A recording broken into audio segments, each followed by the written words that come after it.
Media మిత్రులకు హృదయపూర్వకంగా నమస్కారం.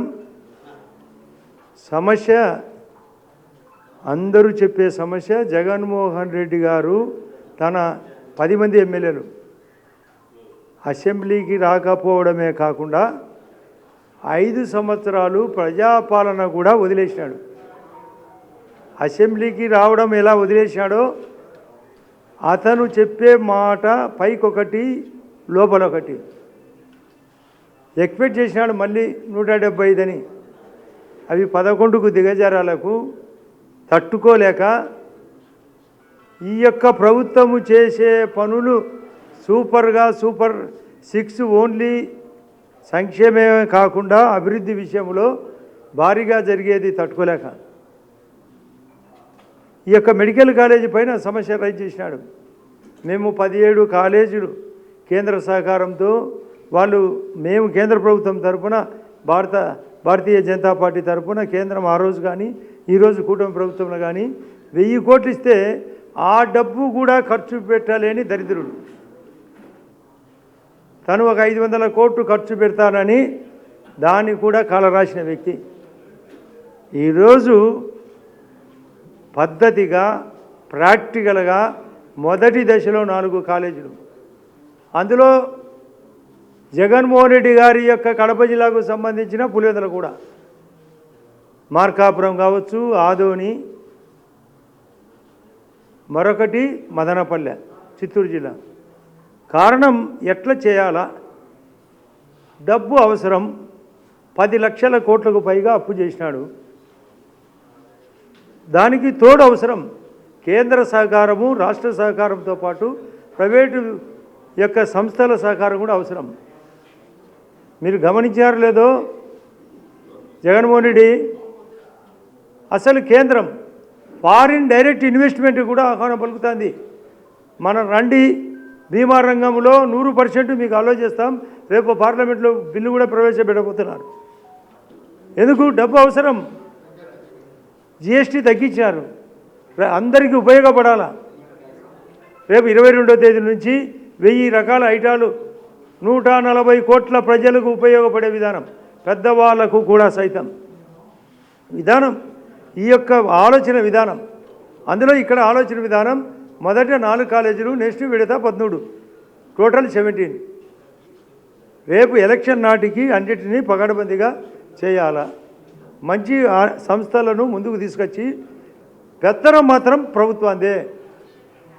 వ్యక్తుల డబ్బు మాత్రమే, సంస్థల డబ్బు మాత్రమే సహకారం తీసుకొని 150 సీట్లు ఎంబీబీఎస్ లెవెల్లో, ఒక్కో కాలేజీకి 24 సీట్లు పీజీ.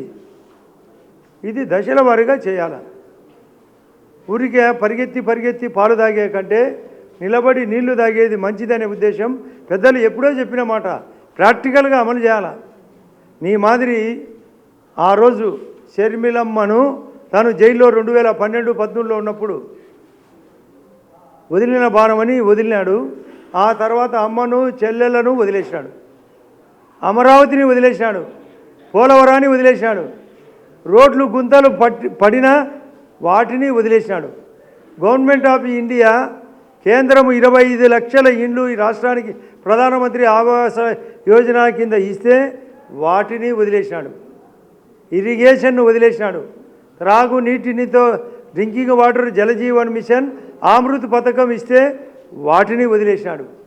కరెంటును 7 సార్లు రేటు పెంచి సరిగా సరఫరా లేకుండా దాటిని వదిలేసినాడు. రైతుల సమస్యను వదిలేశాడు, చేనేత సమస్యను వదిలేశాడు, చేపలు పట్టే వాళ్ళ సమస్యను వదిలేశాడు, మహిళా సమస్యలను వదిలేశాడు, ఉద్యోగస్తుల యొక్క సమస్యలను వదిలేశాడు, నిరుద్యోగ సమస్యలను వదిలేశాడు, పాత్రికేయ సమస్యలను కూడా వదిలేశాడు. అతను వదిలేసిన అన్నిటినీ ఈ ప్రభుత్వం, ఈ యొక్క ఉమ్మడి ప్రభుత్వం చక్కగా పద్ధతిగా స్కెచ్ ప్రకారం చేస్తున్నాం. ఆంధ్రప్రదేశ్ మోడీ గారి యొక్క ఆలోచనలో కూడా ఉంది. మొన్ననే మా జాతీయ అధ్యక్షుడు నడ్డా గారు 14వ తేదీ నాడు వైజాగ్ వచ్చినప్పుడు చెప్పినాడు, ప్రజల మదిలో మోడీ, మోడీ మదిలో ఆంధ్రప్రదేశ్. దీనికి కేంద్ర సహకారం ఎంతైనా ఉంది. దానివల్లనే గ్రామీణ ఉపాధి కూడా అది కూడా వదిలేశాడు. గ్రామీణ ఉపాధి ఈ రాష్ట్రానికి 10,000 కోట్లు ఎక్కలేని విధంగా, అందులో 90% కేంద్రం. అది కాకుండా మెటీరియల్ కాంపోనెంటు ఒక 10,000 కోట్లలో 6,666 కోట్లు స్థానికంగా ఉరుకుల కోసం, 16 ఐటాల కోసం. చివరికి దేవాలయాల యొక్క కల్చర్ను వదిలేశాడు. వక్ఫ్ బోర్డు యొక్క పరిస్థితిని కూడా పట్టించుకోకుండా వాటిని ముస్లింతో పాటు క్రిస్టియన్ మైనారిటీ సంస్థల యొక్క నిధులను కూడా కబ్జా చేసినాడు. ప్రతి దాంట్లో అంగడి, 10 లక్షల కోట్ల అప్పులు, అనేక తప్పులు, అనేక గొప్పలు. కోడికత్తి drama, Vivekananda Reddy case drama, మరియు కనురెప్ప డ్రామా ఎలక్షన్ సందర్భంగా గమనించినారు. మేము మొన్ననే పులివెందుల ఉప ఎన్నిక పోయిన నెల 12వ తేదీ నాడు పోలింగ్ విస్తృతంగా ప్రచారం చేసినాం. 10,600 ఓట్లు. ఆ రోజు 2021లో నామినేషన్ లేకుండా ఎవరినే కానీ పులివెందుల కాన్స్టిట్యూన్సీలో నామినేషన్ లేకుండా వేస్తే నిన్న 11 నామినేషన్లు, 11 మంది ఎమ్మెల్యేలు అందరూ వచ్చినారు ప్రచారానికి. వాళ్ళు కూడా మేము తిరిగినాం, స్వయంగా చెప్పినాం, అయ్యా మీ యొక్క నియోజకవర్గంలో పాడా పనుసు పెట్టి ఫ్రాడ్ చేసినాడు. మీ దాంట్లో చీని అంటాం బత్తాయిని, దాంట్లో ఒక్కొక్క టన్నుకు 4,000 కబ్జా, అరటికి 12.5 టన్ను రికార్డు చేస్తే 2.5 టన్ను వాళ్ళ వయస్సుల వాళ్ళ దరిద్రానికే. చికెన్ కేజీ 25 రూపాయలు ఎక్కువ. ఎర్రబల్లి అనే ఒక చెరువుకు నీళ్లు సప్లై చేయలేక ఎత్తేస్తే మేము సప్లై చేసి నీళ్లు రన్ అవుతున్నాయి, ఇది చేస్తామని చెప్పినాం. Housing government of India housing ఇస్తే ఆ ఓటర్ల పేర్లతో రాసుకొని వీళ్ళే కబ్జా చేసినారు. అవన్నీ ఎత్తి చూపడంతో నీకు డిపాజిట్ లేకుండా చేసినాం. మేము వర్క్ చేస్తాం, work is worship, good is God, faith is God, ఈ సిద్ధాంతం నమ్మినాం, పని చేస్తాం. ఈ ప్రభుత్వము ఎక్కలేని విధంగా చంద్రబాబు నాయుడు గారు అనుభవం 4 సార్లు, లోకేష్ ఈరోజు కూడా లండన్లో సమ్మిట్లో ఈ యొక్క కొన్నాళ్ల పాటులోనే ఈ 15 నెలల పాలనలో 10 లక్షల కోట్ల పెట్టుబడి. ఒకవైపు అప్పులు 10 లక్షల కోట్లు అయితే 10 లక్షల కోట్ల కొత్త పెట్టుబడులు. ఐటీ రంగం వైజాగ్లో సమ్మిట్, యోగా క్లాసులకు ప్రధానమంత్రి గారు స్వయంగా వచ్చాడు. మోడీ గారితో 3 సార్లు వచ్చినాడు. ఇప్పటికీ ఈ అమరావతిని పూర్తి చేసే బాధ్యత, రైల్వే జోన్ పూర్తి బాధ్యత, పోలవరం బాధ్యత, ఎక్కలేని విధంగా నేషనల్ హైవేలు 7,000 కిలోమీటర్లు. మొన్ననే గడ్కర్ గారు ఒకే మాట చెప్పిపోయినాడు, ఇప్పటికీ 75,000 కోట్లు మీకు ఇచ్చినాం ఈ రాష్ట్రానికి, ఏపీకి, మరొక 1,00,000 కోట్లు ఈ 3 ఏళ్లలో ఏర్పాటు చేస్తామని దానికి ప్రపోజల్స్ ఇవ్వన్నారు. కాబట్టి కొత్తదనం చేసే పద్ధతి ఈ యొక్క కూటమి ప్రభుత్వానికి పవన్ కళ్యాణ్ గారి యొక్క సహకారం ఎంతైనా ఉంది. మేము మళ్ళీ బలపడతాం. మా యొక్క నడ్డా గారు ఒకటే చెప్పినాడు, కూటమి బలపడాలా, అందులో బీజేపీ మరింత బలపడాలా. వికసిత భారత్, వికసిత ఆంధ్రప్రదేశ్, వికసిత కమలం కావాలా. ఇది యొక్క మా పార్టీ యొక్క సిద్ధాంతం, కూటమి యొక్క సిద్ధాంతం. జగన్ రెడ్డి నామరూపాలు లేకుండా చేయాల్సిన బాధ్యత మా కూటమికి ఉంది. పులివెందులలో చూపించాం. నేను పోయిన నెల ఆగస్టు 1వ తేదీ నాడు జమ్మలమడుకు గౌరవ ముఖ్యమంత్రి గారు P4 మరియు పంపిణీ కార్యక్రమం, పెన్షన్ల పంపిణీ కార్యక్రమం వచ్చినప్పుడు ముందుగానే చెప్పిన 12వ తేదీ సార్ సినిమా చూపిస్తామని, ఒక సినిమాలో ఉన్నట్టు అతను చూపిస్తామని చెప్పిన మేరకే ఒంటిమిట్టలో 20,500 ఓట్లకు గాను 6,000 మెజార్టీ, ఇక్కడ 10,600, పులివెందుల్లో 6,080 ఓట్ల మెజార్టీ. అందులో 680 ఓట్లు మాత్రమే వచ్చినాయి.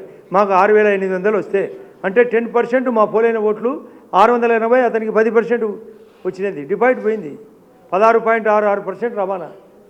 జగన్ రెడ్డి తెలుసుకో, నువ్వు ఏడుస్తే కుదరదుడా. నీ ఇష్టం వచ్చినట్టు నీకు అనుభవం ఉంది. బ్రహ్మాండంగా సూట్ కేసులు కంపెనీలు పెట్టి విదేశాలకు తరలించినావు. సిట్టు ఒకవైపు దర్యాప్తు ఇరుక్కుంటున్నాడు దాంట్లో. మొన్ననే 16వ తేదీ నాడు సుప్రీంకోర్టులో జరిగింది వివేకానంద రెడ్డి గారి ఇష్యూ.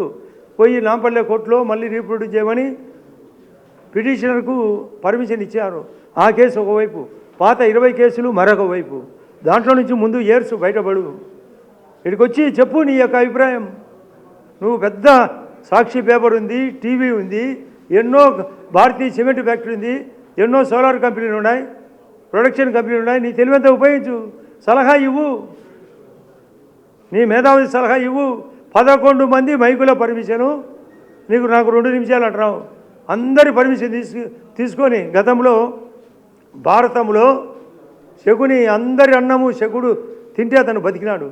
అట్లా అందరి మైకు నువ్వే తీసుకో, అడుగు, ప్రభుత్వానికి కడుగు, తప్పుంటే రా, మీడియా పాయింట్కు రా, ఇక్కడ చెప్పు, ఈ మీడియా పాయింట్కు రా, ఈ అసెంబ్లీకి రా, 2 పాయింట్లను వాడు, మా తప్పులు ఎత్తి చూపి. ఇప్పుడు కౌన్సిల్లో వచ్చారు కదా, కౌన్సిల్ వచ్చినట్టు ఇక్కడ రండి.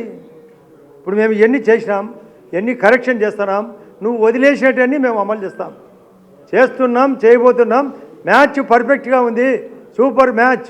మొన్ననే పాకిస్తాన్ పైన పహల్గామ్ ఘటనకు ఏ విధంగా భారతదేశం ఏ విధంగా సర్జికల్ స్ట్రైక్ మాదిరి పోయి పాకిస్తాన్ ప్రేరేపిత సంస్థలను ఏ విధంగా దెబ్బ కొట్టిందో, మొన్ననే క్రికెట్ మ్యాచ్లో కూడా 20 ఓవర్స్ మ్యాచ్లో ఏ విధంగా సూర్యకుమార్ యాదవ్ సమక్షంలో వారు వన్ సైడ్ జరిగినట్లో ఇక్కడ కూడా ఈ కూటమి ప్రభుత్వం ఈ అమరావతితో సహా అన్ని పనులు కొత్త కోణములో అమలు చేస్తాం. దానికి మా గౌరవ ముఖ్యమంత్రి గారు ఎంతైనా పట్టుదలగా ఉన్నాడు. సీనియారిటీ ఉంది, కేంద్ర సహకారం ఉంది, పవన్ కళ్యాణ్ గారి సహకారం ఉంది, ప్రజల సహకారం ఉంది, ప్రజల భాగస్వామ్యం ఉంది. P4 కూడా, ఇది PPP మోడల్. P4 కూడా రాష్ట్రంలో అన్ని చోట్ల P4 దాదాపు 15 లక్షల మందికి P4 మోడల్లో ప్రజలకు మేలు చేసే సిద్ధాంతం కూడా రాబోయే 1000 రోజుల్లో అమలు చేసే బాధ్యత ఈ ప్రభుత్వానికి ఉంది. ఓకే, ఏం కారణము? ఆడ చూసి మా స్పీడుకు తట్టుకోలేక, వాళ్ళ దగ్గర ఏ అంశం లేక మేము చెప్తాం, అయ్యా మేము రైల్వే జోన్కు పర్మిషన్ ఇచ్చినామా లేదా, వైజాగ్ స్టీల్ ఫ్యాక్టరీకి 11,500 కోట్లు తెచ్చినాం లేదా, అమరావతి పరిగెత్తాందా లేదా, టెండర్లు పిలిచాం లేదా, పోలవరం 2027కు పూర్తి, నేషనల్ హైవేలు జరుగుతున్నాయి లేదా, గడ్కరీ గారు మళ్ళీ పర్మిషన్ ఇచ్చారు లేదా, హౌసింగ్ రీస్టార్ట్ చేసినాం లేదా, జలజీవన మిషన్ అమృతి రీస్టార్ట్ చేసినాం కదా, రైతులకు డ్రిప్ ఇరిగేషన్ స్టార్ట్ చేసినాం, చేనేతలకు 200 యూనిట్లు ఉచిత కరెంటు, మరమగ్గాలకు 500 యూనిట్లు, చేపలు పట్టే వాళ్ళకు 20,000 రూపాయలు ఇచ్చినామని చెప్తాం. అది చూసి వినలేక, చూడలేక, తట్టుకోలేక చేతులు ఎత్తేసినారు. ఇంకేమన్నంటే చూడండి. రైట్, మాకు టైం అయింది, మీకు టైం అయింది. అందరికీ నమస్కారం. రైట్.